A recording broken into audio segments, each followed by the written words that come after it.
সকাল সকাল উঠেই দেখি আমার বাসার গেটের সামনে কলিং বেল। এরপরে কিন্তু আমি বাইরে গিয়ে দেখি যে কয়দিন আগে একটা পণ্য অর্ডার করেছিলাম সেটাই চলে এসেছে। আর দেখে আমি অবাক হয়ে গেছি যে এত বড় একটা বক্সে চলে এসেছে। তো এই বক্সের ভিতরে কার জন্য কি অর্ডার করেছি সব কিছুই থাকছে ডিটেলসে, ভিডিওটা দেখতে থাকুন। আসসালামু আলাইকুম, কেমন আছেন সবাই? আমি চলে এসেছি নতুন একটা শপিং ভিডিও নিয়ে। তো আজকে কিন্তু একটা দারাজ থেকে একটা গিফট বক্স চলে এসেছে। এটা কার জন্য গিফট কেনা হয়েছে সবই থাকছে পুরো ভিডিওতে। তো চলুন আপনাদের সাথে শেয়ার করি এই বক্সের ভিতরে কি আছে, এত বড় বক্সের মধ্যে কি আছে। আর দারাজ খুব সুন্দর করে এটাকে প্যাকেটিং করে কিন্তু কাস্টমারদের বাসায় কিন্তু পৌঁছে দেয়।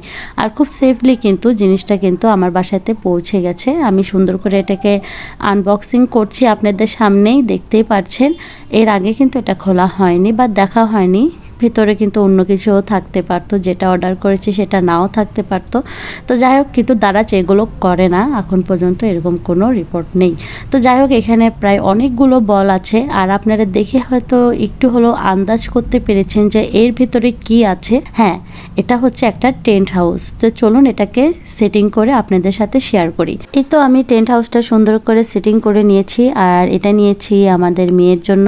সে এখন নাই, গ্রামের বাড়িতে গেছে। ও আসলে এটা তাকে সারপ্রাইজ হিসাবে কিন্তু আমরা তাকে গিফট করব। তো জিনিসটা কেমন হয়েছে একটু জানাবেন।